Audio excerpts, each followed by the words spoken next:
Credit card வரமா சாபமா, பயன்படுத்தும் விதத்தில் இருக்குது வரமா சாபமா அப்படிங்கிறது. அப்புறம் இதனால் பலனா பாதிப்பா, யாருக்கு பலன் யாருக்கு பாதிப்பு.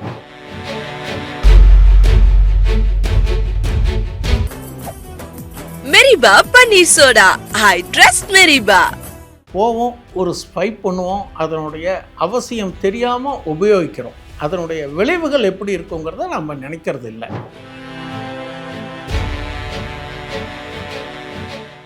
எப்படி ஒரு டெபாசிட் பண்ணால் காம்பவுண்ட் இன்ட்ரெஸ்ட் எதிர்பார்க்குறீங்க, அப்போ இதுலேயும் அந்த காம்பவுண்ட் இன்ட்ரெஸ்ட் மட்டும் உங்களுக்கு வசூல் பண்ணுற போது சில டயத்தில் அது 10,000 பல மடங்காகி 2 மடங்காக கூட ஆகிறதுக்கு வாய்ப்புகள் இருக்கு.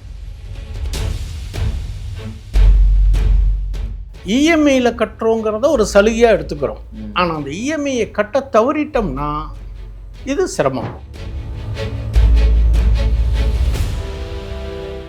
இந்த கிரெடிட் கார்டை நீங்கள் ப்ராப்பராக யூஸ் பண்ணினீங்கன்னா இதில் ஒரு அட்வான்டேஜஸ் இருக்குது. என்ன அட்வான்டேஜஸ்னால், ஒரு கத்தி மாதிரிங்க கிரெடிட் கார்டு, பார்த்து ஹேண்டில் பண்ணணும், இல்லைன்னா கையை பதம் பற்றும். ரிஃப்ளெக்ட் வணக்கம், நான் உங்கள் விக்ரம். இன்றைக்கி நம்ம கூட நேர்காணலில் யார் இணைந்திருக்காங்கன்னு பார்த்தீங்கன்னா, நம்மளுக்கு ரொம்பவே விருப்பமானவர் ஃபினான்ஷியல் பிளானர் கோவை விஸ்வநாதன் அவர் தான் இருந்திருக்காரு. வணக்கம் சார். வணக்கம் வணக்கம் வணக்கம். எப்படி இருக்கீங்க? விக்ரம் நல்லா இருக்கேன் ஜி. ஓகே, இன்றைக்கி நம்ம முன்னாடியே பேசியிருந்தோம் லாஸ்ட் வீடியோவில், நம்ம கிரெடிட் கார்டை பற்றி பேச போகிறோம் சொல்லிட்டு. ஏன்னா கிரெடிட் கார்டு நம்ம தேடி போகிறதில்ல, நம்மளை தேடி வருது, நம்மக்கிட்ட திணிக்கப்படுதுன்னு கூட சொல்லலாம். இந்த கிரெடிட் கார்டு விற்கிறது யாருக்கு லாபம்? நம்மளுக்கு நல்லது பண்ணுறாங்களா, இல்லாட்டி அவங்களுக்கு நல்லது பண்ணுறாங்களா? இந்த கிரெடிட் கார்டு விற்கிறதுனால யாருக்கு ப்ராஃபிட்டு சொல்லுங்கள். அதேமாரி கிரெடிட் கார்டு ஒரு வரமா இல்லை சாபமா, இதுக்கு பதில் சொல்லுங்கள். அருமையான கேள்வி. ரெண்டுக்கும் எனக்கு தெரிஞ்ச ஒரு அனுபவத்தில் என்னுடைய கருத்துக்களை சொல்கிறேன். ஓகே, கிரெடிட் கார்டு வரமா சாபமா, முதல்ல அதை பேசிவிடுவோம். அப்புறம் இந்த கிரெடிட் கார்டு ஏன் உங்களை திணிக்கிறாங்கன்னு கேட்ட கேள்விக்கு சொல்கிறேன். அப்புறம் இதனால் பலனா பாதிப்பா, யாருக்கு பலன் யாருக்கு பாதிப்பு, இப்படி ஒரு 1 by 1 சொல்லிட்டு வரேன். சரி. இப்போ கிரெடிட் கார்டு வரமா சாபமா, பயன்படுத்தும் விதத்தில் இருக்குது வரமா சாபமா அப்படிங்கிறது. ஏன் கிரெடிட் கார்டு நம்ம சாபமாக நினைக்கிறோம் அப்படின்னா, தேவையில்லாத செலவு. கிரெடிட் கார்டு இருந்தாலே போவோம், ஒரு ஸ்வைப் பண்ணுவோம், அதனுடைய அவசியம் தெரியாமல் உபயோகிக்கிறோம். அப்போ அதனுடைய பலன்கள், பணப்பலன்கள் கிடைக்கலாம், பொருட்கள் வாங்கலாம். அதனுடைய விளைவுகள் எப்படி இருக்குங்கிறத நம்ம நினைக்கிறது இல்லை. ஓகே. அடுத்தது, கிரெடிட் கார்டுக்கு அதிக வட்டி கொடுக்குறாங்க. தட் இஸ் நாம் கொடுக்குறோம், அதிக வட்டியை தினம் பண்ணிடும், நாமினல் இன்ட்ரெஸ்ட்டை விட அதிக வட்டி. அப்போது அந்த அதிக வட்டிங்கிறது குறைஞ்சபட்சம் 24% 40% வரலையும் நம்ம வட்டியை செலுத்துகிறோம். எப்போ செலுத்துகிறோம் அப்படின்னு கேட்டிங்கன்னா, அந்த உரிய காலக்கெடுவுக்குள்ளே நாம் செலுத்தவில்லை என்றால். ஓகே. ரெண்டாவது, அதில் தவணை முறை திட்டம்னு இருக்குது. மாதத்துக்கு இவ்வளோ கட்டுங்கன்னு சொல்கிறாங்க. அதுக்கும் இன்ட்ரெஸ்ட் வரும். அதுக்கும் இன்ட்ரெஸ்ட், அதுக்கு கட்ட கட்ட நம்ம குறையும். பட் இன்ட்ரெஸ்ட்டும் அக்யூமுலேட்டட் இதுக்கு இன்ட்ரெஸ்ட்டும் வரும். ஓகே. அப்படி பார்க்குறபோது நீங்கள் இல்லை சார், நான் இந்த மாதம் ஒரு 5,000 ரூபாய்க்கு வாங்கிட்டேன்னா 5,000 ரூபாய் அந்த டியூ டேட்டுக்கு முன்னாடி கட்டிட்டிங்கன்னா தட் இஸ் உங்களுக்கு அது நல்ல யூஸ்ஃபுல்லாக இருக்கும். ஒரு கடன் கொடுக்குற நண்பன் மாதிரி யூஸ் பண்ணிக்கலாம். ஆனால் நண்பன்கிட்ட கடன் தரலன்னா எக்ஸ்கியூஸ் கேட்க முடியும், இங்கே கேட்க முடியாது. நண்பன் 2 வகையான நண்பர்கள் இருக்காங்க. உற்ற தோழனும் இருக்கான், உடனிருந்து வேலையை கட்டுற நண்பனும் இருக்கான். நீங்கள் கரெக்டாக அந்த டியூ டேட்டில் எல்லாம் இஎம்ஐஸ் அந்த இதெல்லாம் கட்டிட்டிங்கனாக்கா உங்களுக்கு கிரெடிட் கார்டு ஒரு நண்பன். அதே டயத்தில் கொஞ்சம் அசால்ட்டாக இருந்தால் அது ஓவர் டியூ ஆகிடுதுன்னா இப்போ சொன்ன மாதிரி வட்டி உங்களுக்கு சும சேரும். புரியுது. இது ஒரு வகையில். அதனால் இதெல்லாம் ஒரு சாபம் கேட்டகரியில் என்னுடைய கணக்கு. ஓகே. நம்ம கேள்விப்படுறோம், நம்ம யூஸ் பண்ணுறதுக்கு 20% 25% எடுக்கிறாங்கன்னு நம்ம கேள்விப்படுறோம். சில பேர் பார்த்திங்கன்னா ஒரு 10,000 யூஸ் பண்ணிவிட்டு ஆனால் கட்ட வேண்டியது 80,000 வரைக்கும் போய் நிற்கிது. அது எப்படி ஆகுது? அது என்ன கேட்டிங்கன்னா, நீங்கள் 10,000 கட்டணும், 10,000 கட்ட தவறிட்டீங்க. அப்போ நான் சொன்ன 24%, 40% அந்த அதிகப்பட்டி வட்டி அக்ரூட், தட் இஸ் காம்பவுண்ட் இன்ட்ரெஸ்ட் மாதிரி. நீங்கள் எப்படி ஒரு டெபாசிட் பண்ணால் காம்பவுண்ட் இன்ட்ரெஸ்ட் எதிர்பார்க்குறீங்க, அப்போ இதுலேயும் அந்த காம்பவுண்ட் இன்ட்ரெஸ்ட் மட்டும் உங்களுக்கு வசூல் பண்ணுற போது சில டயத்தில் அது 10,000 பல மடங்காகி 2 மடங்காக கூட ஆகிறதுக்கு வாய்ப்புகள் இருக்குது. அதுக்குமே இன்ட்ரெஸ்ட் வரும். ஆமாம், இன்ட்ரெஸ்ட்டுக்கு வரும்போது உங்களுக்கு செம்ம ஜாஸ்தியாகும். புரியுது. இன்னொரு விஷயம் பார்த்தீங்கன்னாக்கா, இஎம்ஐயில் கட்டுறோங்கிறத ஒரு சலுகையாக எடுத்துக்கிறோம். ஆனால் அந்த இஎம்ஐயை கட்ட தவறிட்டோம்னா இது சிரமம். புரியுது. இன்னொன்று மினிமம் கட்டினா நமக்கு பிரச்சனை இல்லை கிரெடிட் கார்டில் அப்படின்னு நினைக்கிறோம். ஆமாம், லைஃப் டைம் கார்டுலாம் இருக்குது, ஃப்ரீலாம் இருக்குது. ஆமாம், மினிமம் கட்டினா மட்டும் பிரச்சனை தீர்ந்துட்டுன்னு அர்த்தம் கிடையாது. நாம் என்ன யூசேஜஸ் பண்ணியிருக்கோமோ அந்த என்டையர் அமௌண்ட்டையும் அந்த டியூ டேட்டுக்கு முன்னால் கட்டினா தான் நமக்கு தட் இஸ் இது பெனிஃபிட். இல்லைன்னா சிரமம்தான். இதுவும் நமக்கு ஒரு சாபமான ஒரு செயல் தான். இந்த தவறும் பண்ணுறாங்க மக்கள். ஓகே. ரெண்டாவது, இப்போ நீங்கள் கட்ட தவறிட்டீங்கன்னா அதனுடைய கடன் சுமை அதிகரிக்கிறது. கடன் சுமை அதிகரிக்கிற போது உங்களுக்கு மன அழுத்தம் வருகிறது. மன அழுத்தத்துக்கு மிக முக்கிய காரணம் அளவுக்கு அதிகமாக நம்ம கிரெடிட் கார்டை யூஸ் பண்ணிட்டு, கிரெடிட் கார்டை யூஸ் பண்ணுறதுல 2 டைப் இருக்குது. ஒன்று பொருள்கள் வாங்கிறதுக்கு, இன்னொன்று பை கேஷ் எடுத்துக்கிறது. எந்த அளவுக்கு நீங்கள் கேஷ் எடுக்கிறத அவாய்ட் பண்ணுறீங்களோ அந்த அளவுக்கு உங்களுக்கு கிரெடிட் கார்டுங்கிறது ஒரு பாதுகாப்பான உற்றத்தோழன். புரியுது. நம்ம இஎம்ஐயாக கன்வெர்ட் பண்ணி நம்ம ஏதாவது ப்ராடக்ட்ஸ் வாங்கிக்கலாம். பட் ஆனால் கேஷ் எடுக்கிறது வந்து ரிஸ்க். கண்டிப்பாக. Okay sir. இப்போ நம்ம மைனஸ் சாபம்லாம் பார்த்தோம். இப்போ கிரெடிட் கார்டு வந்து ஒரு வரமாக பார்க்குறாங்களே, வரமாக சொல்கிறீங்களே, அது யாருக்கெல்லாம் வரும் சொல்லுங்கள். இப்போ கிரெடிட் கார்டு யூஸ் பண்ணுறபோது முதல் பாயிண்ட்டு கேஷ்பேக் அண்ட் ரிவார்ட்ஸ்னு கொடுப்பாங்க. நீங்கள் கிரெடிட் கார்டை யூஸ் பண்ணி ஒரு பெட்ரோல் பங்கில் போய் பேமெண்ட் பண்ணுற போது உங்களுக்கு அதில் சில ரிவார்ட்ஸு பாயிண்ட்ஸ் கிடைக்கும். இல்லது ஒரு டெக்ஸ்டைலில் போய் எங்கேயாவது பர்ச்சேஸ் பண்ணுற போது அதுக்கான ரிவார்ட்ஸு கிடைக்கும். ஓகே. கிரெடிட் கார்டை பொறுத்தவரையிலையும் நம்ம ஒரு ஸ்மார்ட்டாக இன்வெஸ்ட் பண்ணினா நமக்கு அது ஒரு வரம். எமர்ஜென்சிக்கு யூஸ் பண்ணலாம். எமர்ஜென்சி எப்படின்னு கேட்டோம்னா உங்களுக்கு மாத கடைசியாகிறது, நம்ம ஒரு சேலரி பீப்புள், எதிர்பாராத ஒரு மருத்துவ செலவு அல்லது ஒரு அன்எக்ஸ்பெக்டடாக ஏதோ ஒரு செலவு வருதுன்னு கேட்டோம்னா அதுக்கு நம்ம யூஸ் பண்ணிவிட்டு நமக்கு பணம் வந்த உடனே முதல் வேலையாக அந்த பிஃபோர் டியூ டேட்டுக்கு இம்மிடியட்டாக ரெமிட்டன்ஸ் பண்ணணும்.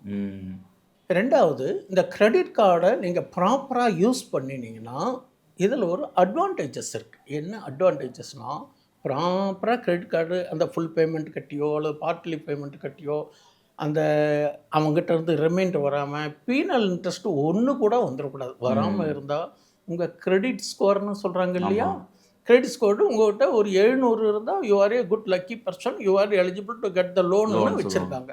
அந்த 700 கொஞ்சம் பூஸ்ட் பண்ணணும்.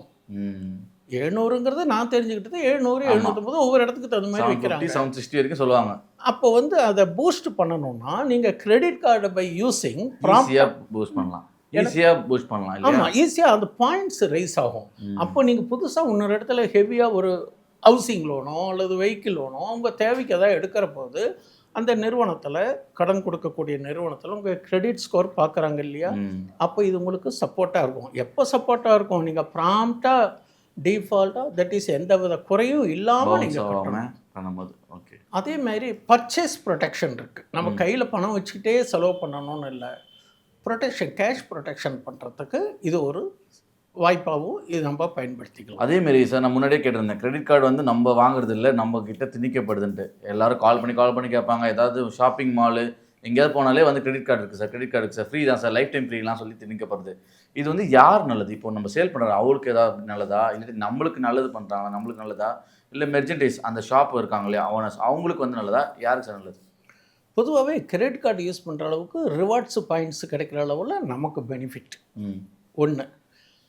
மெர்ச்சன்டைஸ்க்கு என்ன பெனிஃபிட் அப்படின்னு கேட்டேன்னா, ஒரு கிரெடிட் கார்டில் ஒரு பாயிண்ட்ஸு ரிவார்ட்ஸ் அவங்க கொடுக்குறாங்கங்கிற பட்சத்தில் அவங்களுக்கு சேல்ஸ் இம்ப்ரூவ்மெண்ட் ஆகுது. இம்மிடியட்டாக அவங்க அக்கௌண்ட்டில் கிரெடிட் ஆகிடுறது அமௌண்ட்டு. இது ஒன்று. இன்னொன்று கேள்வி கேட்டிங்க, இந்த திணிக்கிறாங்க அப்படின்னு கேட்குறது. இப்போ எல்லாருமே நிறைய எனக்கு கூட ஃபோன் வரும், சார் கிரெடிட் கார்டு யூஸ் யாருமே கூப்பிட்டு கடன் கொடுக்க மாட்டாங்க. ஆனால் உங்களை கடன் கொடுத்து உங்களை சிக்கலில் சிக்க வச்சு உங்களை பரிசோதனை பண்ணுறாங்க. நீங்கள் அதான் உங்களுக்கு ப்ராஃபிட் இல்லையா? ஆனால் உங்களுக்கு பெனிஃபிட்டு. அவங்களுக்கு ஒரு டார்கெட் வச்சுருப்பாங்க, இத்தனை கிரெடிட் கார்டு இஷ்யூ பண்ணணும், அந்த நிறுவனத்தில் வச்சுருப்பாங்க. அதுக்காக உங்கள் வாடிக்கையாளரை கூப்பிட்டு கேட்குறாங்க, இது உங்களுக்கு இப்படியெல்லாம் இருக்கும் சார், பயனுள்ளதாக இருக்கும். அந்த பயன் என்ன உண்டோ அதை மட்டும் நம்ம தெரிஞ்சுக்கிட்டு நம்ம அதை யூஸ் பண்ணினால் நமக்கு ஆரோக்கியம். பாதிப்புகளுக்கு நம்ம மதிப்பு கொடுக்காமல் இருந்தால் அது நமக்கு சிக்கலைத்தான் உருவாக்கும். புரியுது. அதனால் மெர்ச்சன்டைஸுக்கு இதில் அவங்க கஸ்டமர்ஸ் வருவாங்க. கஸ்டமர்ஸ் நிறையா நம்ம ஜெஸ்டைலாம் நம்ம ஆட் பண்ணுற மாதிரி இது ஒரு ப்ளஸ் தான். நமக்கும் அது ஒரு அவசரத்துக்கு பலனளிக்கக்கூடியது. மைண்டில் கீப் இன் மைண்ட், கிரெடிட் கார்டை பொறுத்த வரையிலையும் நாம் அந்த டியூ டேட்டுக்கு முன்னால் கூடுமானவரையிலையும் என்டையர் அமௌண்ட்டையும் கட்டுறதுக்கு முயற்சி பண்ணணும். அதே மாதிரி சார் நம்ம நிறைய பேர் வந்து சொல்கிறாங்க, நம்ம ஒரு பொருள் வாங்க போகிறோம், இப்போ ஒரு ஃபோனாக இருக்கட்டும், ஒரு லேப்டாப்பாக இருக்கட்டும், எதுவாக இருந்தாலுமே ரெடி கேஷ் கொடுத்து வாங்காதீங்க, நீங்கள் வந்து இஎம்ஐயாக போயிடுங்க, கிரெடிட் கார்டில் போயிடுங்க, உங்களுக்கு பெஸ்ட்டுன்னு சொல்கிறாங்களே, நீங்கள் அதை வரவேற்பீங்களா சார்? சார், அவங்களுக்கு ஃபுல் கேஷ் வரணும், இஎம்ஐ அப்படின்னு அவங்க சொல்கிறதுல பார்த்தீங்கன்னா, அவங்களுக்கு இஎம்ஐ கொடுத்துட்டாக்கா நம்மகிட்ட இன்ட்ரெஸ்ட் வாங்குறாங்க. சார், இந்த சில இடத்துல 0% இன்ட்ரெஸ்ட்னு பார்த்துருப்பீங்க. யாருமே 0% இன்ட்ரெஸ்ட்டில் கொடுக்க முடியாது சார். நமக்காக எந்த நிறுவனமே நமக்காக எந்த சலுகையும் பண்ணாது. எல்லாத்துலேயுமே ஒரு சுயநலம் இருக்கும். அதில் கொஞ்சம் பொதுநலமாக செய்கிற மாதிரி தான் செய்வாங்களே தவிர, இந்த 0% இன்ட்ரெஸ்ட் அப்படின்னா அதை மறைமுகமாக வேறு அட்மினிஸ்ட்ரேட்டிவ் சார்ஜஸ்ஸு, ப்ராசஸிங் சார்ஜஸ்ன்னு முன்னாடியே உங்கள்கிட்ட வாங்கிக்கிறாங்க. புரியுது.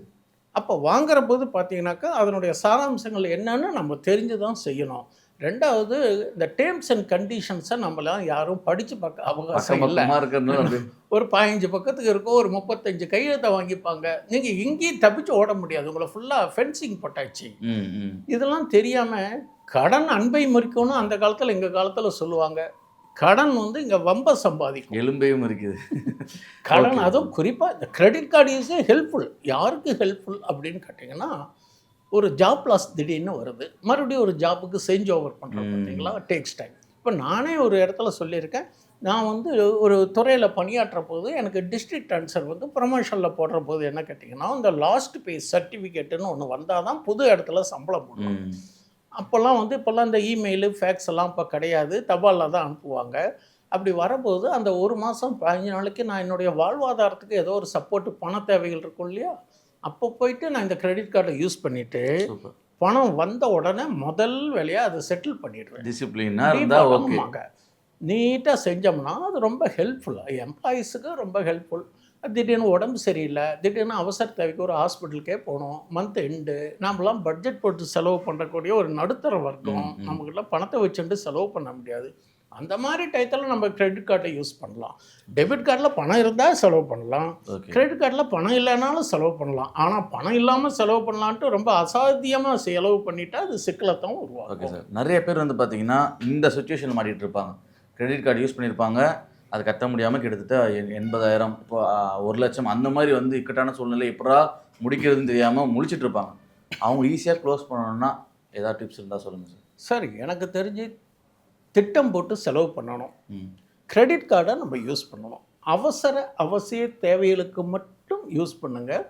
Credit card not in our pocket or purse, put it in safety bureau. இது ஒன்று. அதேமாரி எல்லாத்துக்குமே கிரெடிட் கார்டை யூஸ் பண்ணணுங்கிற ஹேபிட்டு வரக்கூடாது. அது ஒரு கோல்டு காயின் மாதிரி வச்சுக்கணும். ஆமாம், கண்டிப்பாக சார். கிரெடிட் கார்டு நமக்கு ஒரு சப்போர்ட்டிவ் தான், ஒரு கத்தி மாதிரிங்க கிரெடிட் கார்டு. பார்த்து ஹேண்டில் பண்ணணும், இல்லைன்னா கையை பதம் பத்துரும். காய் வெட்டினாலும் வெட்டலாம், கையை வெட்டினாலும் வெட்டிக்கலாம். காய் வெட்டுறதுக்கு நம்ம யூஸ் பண்ணலாம், அது மாதிரி நல்லதுக்கு யூஸ் பண்ணினால் அது வரும். தவறான முறையில் பயன்படுத்தி கடந்தானே கொடுத்துட்டா போகுதுன்னு நினைக்கிற போது நமக்கு வேறு பல செலவுகள் வரும்போது இதை கொடுக்க முடியல அப்படிங்கிற போது உங்களுக்கு தேவையான பிரச்சனைகள் வருது. அப்போ இதை நீங்கள் கட்ட தவறிட்டால் உங்களுக்கு கிரெடிட் ஸ்கோரும் குறையும், ஒரு பிரச்சனை ஆகிடுறது, ஃபால்ட் ஆகிற போது. அப்போ அடுத்ததை நீங்கள் வேறு ஏதாவது லோன் வாங்குற போது, தம்பி இந்த மாதிரி கிரெடிட் ஸ்கோர் இல்லை, இதை கொஞ்சம் கரெக்ட் பண்ணிட்டு வாங்கினா நம்ம எங்கே போய் கரெக்ட் பண்ணுறது, நம்ம இஷ்டத்துக்கெலாம் பண்ண முடியாது. அதனால் கிரெடிட் கார்டு பார்த்து ஹேண்டில் பண்ணினா நல்ல உற்ற நண்பர் வரும். ஓகே சார், அதேமாதிரி நம்ம ஒரு கிரெடிட் கார்டு வச்சுருந்தாலே நம்ம ஃப்ரெண்ட்ஸுக்கு வந்து மூக்கு ஏற்றுறோம். நிறைய பேர் வந்து பார்த்திங்கன்னா அவங்க கிரெடிட் கார்டு அவங்க யூஸ் பண்ணுறாங்களாம் கேட்டிங்கன்னா இல்லை, அவங்க ஃப்ரெண்டு யாராவது வாங்குறதுக்கு, ஃபோன் வாங்குறதுக்கு, லேப்டாப் வாங்குறதுக்கு கொடுப்பாங்க. நீங்கள் ஒரு ஃபினான்ஷியல் பிளானராக சொல்லுங்கள், நம்ம கிரெடிட் கார்டை ஃப்ரெண்ட்ஸு இல்லை தெரிஞ்சவங்களுக்கு கொடுக்கறது நல்லதுன்னு நினைக்கிறீங்களா? கொடுக்கவே கூடாது. நீங்கள் எதுக்கு கொடுக்குறேன்னு இப்போ சொன்னீங்கன்னா, ஒரு ஃபோன் வாங்குறதுக்கோ அல்லது வேறு எதுக்காக கொடுக்குறீங்க. நம்ம ஃபோன்னாலே எல்லாருக்குமே நம்ம ஜென்ரலாக ஆண்ட்ராய்டு ஃபோனில் உங்களுக்கு எல்லா ஃபெசிலிட்டிஸும் இருக்குது. எல்லாருமே வந்து ஆப்பிள் ஃபோன் வாங்கணும், ஆரஞ்சு ஃபோன் வாங்கணும்னு நினச்சா முடியுமா? அப்போ முடிகிற போது நம்ம எது கடன் வாங்கணும்னு நினைக்கிறோமோ அங்கெல்லாம் நமக்கு சிக்கல், வாழ்வாதாரத்தை பாதிக்கக்கூடியதான். நமக்கு என்ன தேவையானது இருந்தால் போகிறோம். கூடுதலான தேவைக்கு நம்ம முயற்சி பண்ணுற போது சில சிரமங்கள் வரதான் செய்யும். நட்பு என்பது ஒரு வட்டம், அந்த வட்டத்துக்குள்ளே நம்மளுடைய பழக்கத்தையும் மியூச்சுவலாகவும் வச்சுக்கணும். அவங்க போய் கிரெடிட் கார்டு கொடுத்தாலும் சில டயத்தில் அவங்க ஐஃபோன் தான் முன்னெல்லாம் வந்து ஐஃபோன் அப்படின்வாங்க, இப்போ ஐஃபோன் தான் வேணுன்றாங்க. ஐஃபோன் தான் வேணுன்றாங்க. புரியுது. அதனால அட்வைஸ் அவங்களுக்கு கொடுக்காம இருக்கிறது தான் நல்லது. இப்போ இருக்கக்கூடிய ஸ்டைல் ஆஃப் நேச்சர் இதுதானே மக்களுக்கு. Okay sir. அது என்ன விலையாக இருந்தால் பரப்ப இந்தியாவிலே வர ஐஃபோன்லாம் தயாராகிடுது. இந்தியாவில் தயாராக இருப்பது உங்களுக்கு 1.5 லட்சம் 1 லட்சம் இருக்குது, ஒரு விலை கம்மியாக கிடைக்கிறது.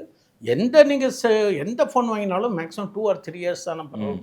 நீங்கள் எதுக்கு போயிட்டு அவ்வளோ பணம் போட்டு ஹைடெக்காக இருக்கிறது? நமக்கு அதில் என்ன யூஸ்? பேசுகிறோம், ஒரு மீடியா ஏதோ யூடியூப் இதெல்லாம் பார்க்குறோம். இதுக்கு ஒரு ஆண்ட்ராய்டு போடி எனக்குங்கிறது என்னுடைய கருத்து. பட் அன்றாட வாழ்ற மக்களுக்கு அது ஓகே.